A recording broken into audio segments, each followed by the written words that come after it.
नमस्कार साथियों, मेरा नाम है रमन भारद्वाज। इस सेशन में आपका बहुत बहुत स्वागत, बहुत बहुत अभिनंदन। मुगल शासक अकबर ने दो हिंदू योद्धाओं की मूर्तियां बनवाई थी, एक जयमल राठौड़ और एक पत्ता चूंडावत, मतलब प्रताप चूंडावत। जयमल राठौड़ जो मेड़ता के थे, पत्ता चूंडावत जो मेवाड़ रियासत में आने वाले आमेट ठिकाने के सामंत थे। सवाल यह है, अकबर ने ऐसा क्यों किया? ज्यादातर किताबों में जैसा पढ़ते हैं या जैसा पढ़ाया जाता है कि अकबर उनकी वीरता से प्रभावित था। निश्चित रूप से कोई भी व्यक्ति अगर उस समय प्रेजेंट होता जब 1567 और 68 ईस्वी में अकबर ने चित्तौड़ पर अटैक किया था और चित्तौड़ का तीसरा और अंतिम शाखा हुआ था, तो निश्चित रूप से जब कोई उनको युद्ध करते हुए देखता तो उनकी वीरता से निश्चित रूप से प्रभावित तो होता।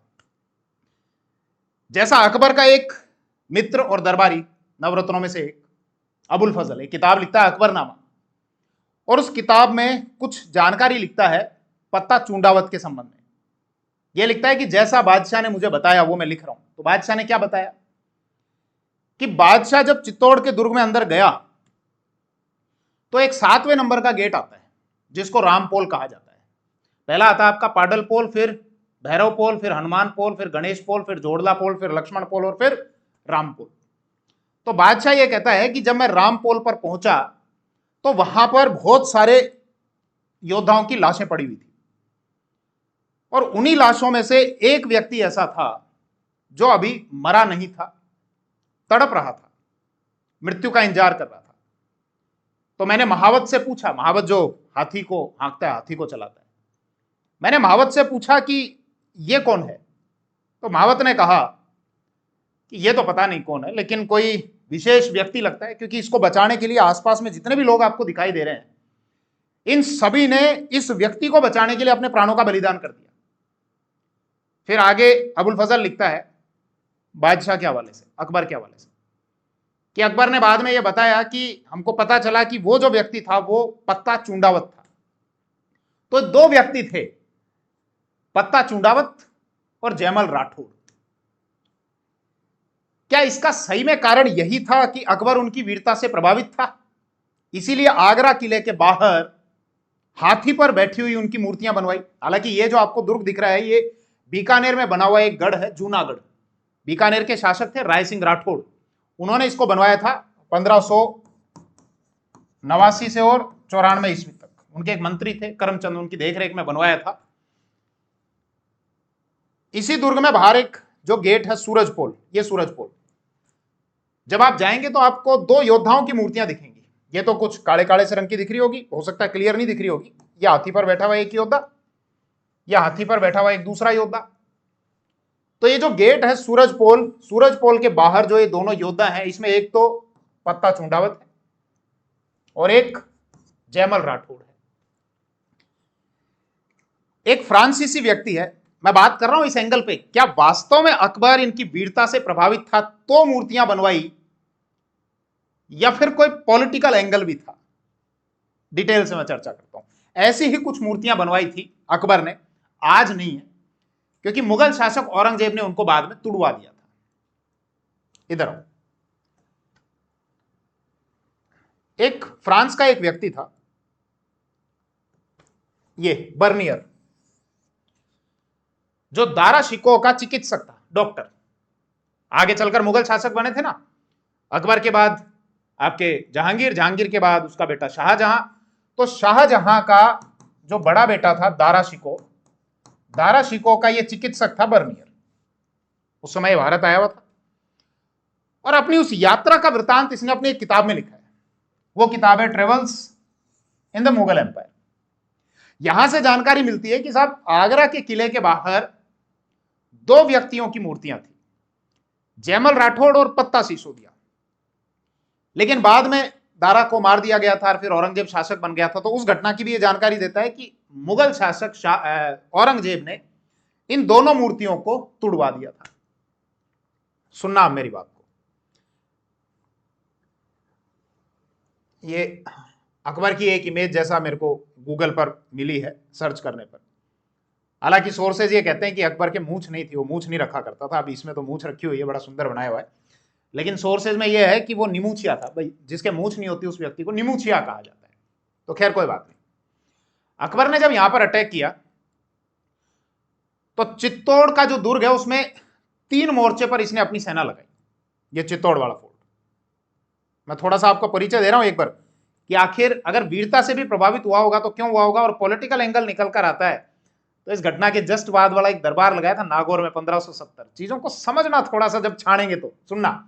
ये चित्तौड़ के दुर्ग में जब ये अटैक करने के लिए गया 23 अक्टूबर 1567 को यहां पर पहुंचा था, और 25 फरवरी 1568 को चित्तौड़ के दुर्ग पर अकबर का अधिकार हो गया था, जिसमें वीरांगनाओं ने जौहर कर लिया था, योद्धाओं ने केसरिया किया था। यहां पर सेना का जो नेतृत्व कर रहे थे 2 व्यक्ति थे, एक थे जयमल राठौड़ जो मेड़ता के थे, और एक थे पत्ता सिसोदिया। अकबर ने यहां पर 3 मोर्चे पर अपनी सेना लगाई हुई थी। एक मोर्चा, एक दरवाजा है लाखोटा बारी, बारी मतलब लाखोटा बारी, लाखोटा दरवाजा, अकबर खुद वहां पर डटा हुआ था। एक मोर्चा था चित्तौड़ी बुर्ज, एक वहां मोर्चा लगाया अकबर ने अपना। और इसके अलावा जब आप जाएंगे यहां पर तो पूर्व की तरफ एक गेट है जिसको सूरज पोल कहा जाता है।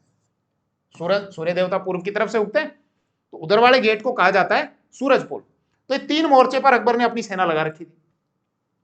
सुरंग खोदने का काम चल रहा था, उसमें खूब बारूद डाला जा रहा था। अकबर ने उन मजदूरों को भर भर के खूब पैसा दिया, बोले खूब तेजी से सुरंग तुम्हें खोदो। तोपें लगा रखी थी कि इनकी ये जो दीवारें हैं, दीवारों को गिरा दिया जाए। जितनी तेजी से इन दीवारों को गिराया जाता, अंदर जो जयमल राठौड़ के नेतृत्व में जो सैनिक थे वो फटाफट से वापस से दीवारों को बनवा दिया करते थे। एक बार क्या हुआ कि 2 सुरंग पैरेलल में खोदी गई। एक सुरंग में कोई 80 मन के आसपास बारूद भरा हुआ था और एक में कोई आपके 200 मन के आसपास में। एक सुरंग में विस्फोट किया।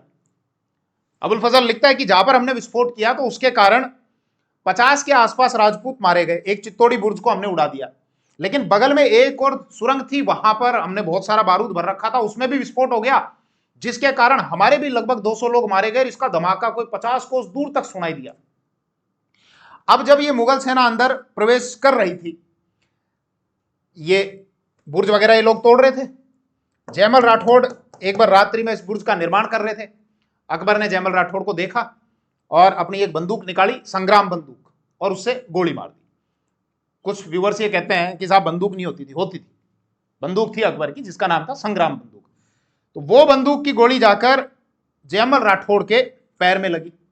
पैर में लगी तो अब वो जाकर पलंग पर पड़ गए, भाई लड़ नहीं सकते थे। तो अब जब योद्धाओं ने निर्णय किया कि नहीं साहब अब चलकर अब केसरिया किया जाएगा, तो जयमल राठौड़ को बड़ा पछतावा इस बात का। बोले आप सब लोग मातृभूमि के लिए अपने प्राणों को न्यौछावर कर देंगे, लेकिन मेरा देखो दुर्भाग्य देखो कि मैं युद्ध लड़ने भी नहीं जा सकता। तो जयमल राठौड़ के जो भतीजे थे कल्ला राठौड़, ये एक इमेज देखो, ये उन दोनों योद्धाओं की छतरियां, जयमल राठौड़ और कल्ला राठौड़ की, ये इमेज देखो, ये इनके भतीजे थे। ये कुछ इमेज बनाई हुई, ऊपर कंधे पर बैठे जयमल राठौड़, नीचे हैं कल्ला राठौड़। कल्ला राठौड़ ने कहा कि काका मतलब चाचा क्यों दुखी होते हो आप एक काम करो मेरे कंधे पर बैठ जाओ और चलते हैं फिर मुगल सेना का संहार करने के लिए। ऊपर बैठा लिया जयमल राठौड़ को, नीचे है कल्ला राठौड़, 2 तलवार इनके हाथ में, 2 तलवार इनके हाथ में। तो इसीलिए कालांतर में कहा गया, जैसे यूं जब ये तलवार चला रहे थे तो 4 तलवार एक साथ चल रही थी, यूं चारों हाथों से, 2 हाथ इनके 2 हाथ इनके, तो यूं लग रहा था जैसे मेवाड़ की तरफ से कोई 4 हाथों वाला देवता युद्ध कर रहा हो। इसलिए आप ये देखते हैं कि कल्ला राठौड़ को 4 हाथों वाला देवता कहा जाता है। इनका जो मुख्य मंदिर है वो रनेला में है, आपके नया जिला बनाया सलूम्बर, वहां पर। खैर सुनना बात को, जब आप चित्तौड़ के दुर्ग में एंटर करेंगे तो एक पहला दरवाजा आता है पाडल पोल, दूसरा आता है भैरव पोल। भैरव पोल से और हनुमान पोल के बीच में 2 छतरियां बनी हुई है। इसमें 6 पिलर है, इसको 6 खंभों की छतरी कहते हैं, जो जयमल राठौड़ की है। ये 4 खंभों की छतरी है, 4 पिलर है इसमें, जो कल्ला राठौड़ की छतरी है। और जब यहां से अकबर गया तो फिर किताबें बहुत सारी लिखती हैं कि वो वीरता से बड़ा प्रभावित हुआ, 3 दिन तक यहाँ रुका, फिर अजमेर चला गया ख्वाजा मोइनुद्दीन की दरगाह पर, और फिर आगरा गया, और आगरा में अपने किले के बाहर दोनों की मूर्तियां बनाई हाथी पर बैठे हुए। सुनना चीजों को, घटना कब की? 1567-68 की, 68 में अधिकार हो गया था। आपको पता है 2 साल बाद अकबर ने 1570 में राजस्थान के नागौर में एक दरबार लगाया था। राजस्थान का एक वर्तमान एक जिला आता है नागौर। हालांकि नागौर को अभी तोड़ दिया, एक नागौर बना दिया, एक डीडवाना कुचामन बना दिया, ये वाला जो क्षेत्र है। यहां पर अकबर ने 1570 में अपना एक दरबार लगाया। क्यों लगाया? अकबर की एक जो इमेज बन गई थी चित्तौड़ के दुर्ग में, लगभग 30,000 लोग ऐसे थे जिनका कोई दोष नहीं था, जो सीधे तौर पर युद्ध में सम्मिलित नहीं थे। अकबर ने उन 30,000 लोगों के कत्ल करने का आदेश दे दिया था। इस कत्ल के आदेश के कारण, इतने लोगों को मारने के कारण अकबर की जो छवि है वो इन राजाओं की नजरों में बहुत नकारात्मक बन रही थी। हालांकि अकबर यह प्रयास कर रहा था कि मैं पूरे भारत पर अगर शासन करूं तो राजपूतों का मेरे को सहयोग मिल जाए, साथ मिल जाए। आमेर वाले जो थे, इधर वाले आमेर के शासक जो भारमल थे, 1562 में अकबर के साथ में संधि कर ली, अकबर की अधीनता स्वीकार कर ली थी। लेकिन बाकी के जो शासक थे वो अकबर की अधीनता स्वीकार नहीं कर रहे थे। और खास तौर से जो मेवाड़ के शासक हैं, तो राजपुताना के बाकी शासकों की जो आस्था थी वो मेवाड़ के महाराणा के प्रति हुआ करती थी कि साहब मेवाड़ के महाराणा है, एक स्वाभिमान का प्रतीक। अकबर ये चाहता था कि मैं यहां पर दरबार लगाऊं और दरबार लगाकर बिना युद्ध लड़े जितने पॉसिबल हो सके उतने शासकों को तो अपनी अधीनता स्वीकार करूं, और जो शासक मेरी अधीनता स्वीकार नहीं करेंगे तो अधीनता स्वीकार कराए हुए शासकों की मदद से ही उन पर अटैक कराया जाएगा, फिर उनसे अधीनता स्वीकार कराई जाएगी। लेकिन बाकी के शासक भी कैसे अधीनता स्वीकार करें? भाई मेवाड़ वाले तो करने ही नहीं थे। एक मारवाड़ वाले जो थे चंद्रसेन राठौड़, उन्होंने भी नहीं करी थी। तो बाकी शासकों को कैसे बुलाया जाए जबकि इमेज बनी हुई है नेगेटिव? तो फिर अकबर ने इसके लिए क्या किया कि यहां पर एक तालाब बनाया जिसको कहा जाता है शुक्र तालाब। जनता को यह मैसेज देने के लिए, अकाल पड़ा हुआ था तो जनता को यह मैसेज देने के लिए कि मैं तुम्हारा हितैषी हूं, तुम्हारा बुरा नहीं चाहता। इमेज थोड़ी सुधरे, एक तालाब बनाया शुक्र तालाब। अब और इमेज कैसे सुधारी जाए? शासकों को आमंत्रित किया, आओ साहब। उन शासकों को आमंत्रित करने से पहले उसने आगरा के किले के बाहर दो हिंदू योद्धाओं की, जयमल राठौड़ और पत्ता सिसोदिया की, पत्ता चुंडावत की मूर्तियां इसीलिए बनाई ताकि इन राजाओं में यह मैसेज जाए कि हमसे कोई बैर नहीं है अकबर का। अकबर जो है वो हमारे जो वीर हैं उनकी भी प्रशंसा करता है, उनकी तारीफ करता है। और देखो हमारे में से ही किसी व्यक्ति की मूर्ति बना रखी है आगरा किले के बाहर, तो इसका मतलब कि ये जो लड़ाई है ये इस प्रकार की लड़ाई नहीं है। समझ रहे होंगे आप? तो मूर्तियां पहले अकबर ने बनाई, फिर यहां पर यह तालाब बनाया शुक्र तालाब, ताकि जो छवि थी वो छवि थोड़ी सुधरे, यहां के राजाओं में मैसेज जाए कि मैं तुम्हारा विरोधी नहीं हूं, देखो भैया तुम्हारे आदमी की मैंने मूर्तियां बना दी यहां पर। और जब वो यहां पर गया तो उसको बेनिफिट भी हुआ। जैसलमेर के थे हर्राय भाटी, वो यहां पर आए। इसके अलावा बीकानेर के थे राव कल्याणमल, वो यहां पर आए, अपने पुत्र पृथ्वीराज राठौड़ और राय सिंह के साथ में आए। बूंदी वाले जो थे सूरजन हाड़ा, वो भी यहां पर आए। मारवाड़ के शासक चंद्रसेन राठौड़ के भाई थे, एक तो राम सिंह और एक उदय सिंह, वो भी यहां पर आए। हालांकि चंद्रसेन भी वहां पर गए थे, लेकिन जब उन्होंने देखा कि यहां मेरी स्थिति सम्मानजनक नहीं है और चंद्रसेन को यह लगा कि अकबर की जो मंशा है वो यहाँ के शासकों को आपस में भिड़ाकर लड़ाने की है, तो चंद्रसेन वहां से वापस लौट कर आ गए और जिंदगी भर लड़ते रहे अकबर के खिलाफ। जैसे महाराणा प्रताप लड़ रहे थे ऐसे चंद्रसेन राठौड़ भी लड़ रहे थे। तो दो एंगल निकल कर आते हैं कि अकबर ने ये मूर्तियां क्यों बनवाई। एक तो ये कि वीरता से प्रभावित हुआ होगा, दूसरा ये कि चित्तौड़ में जो इतना नरसंहार हुआ था उसके कारण अपनी इमेज को सुधारने के लिए अकबर ने इस प्रकार की मूर्तियां बनाई हो और फिर यहां पर ये शुक्र तालाब का निर्माण कराया हो कि इमेज सुधरे और उसके कारण बाकी राजाओं में यह मैसेज जाए कि मैं तुम्हारे लिए सॉफ्ट हूं, तुम्हारे लिए हार्ड नहीं हूं। चलिए इस वीडियो में इतना ही। थैंक यू, जय हिंद।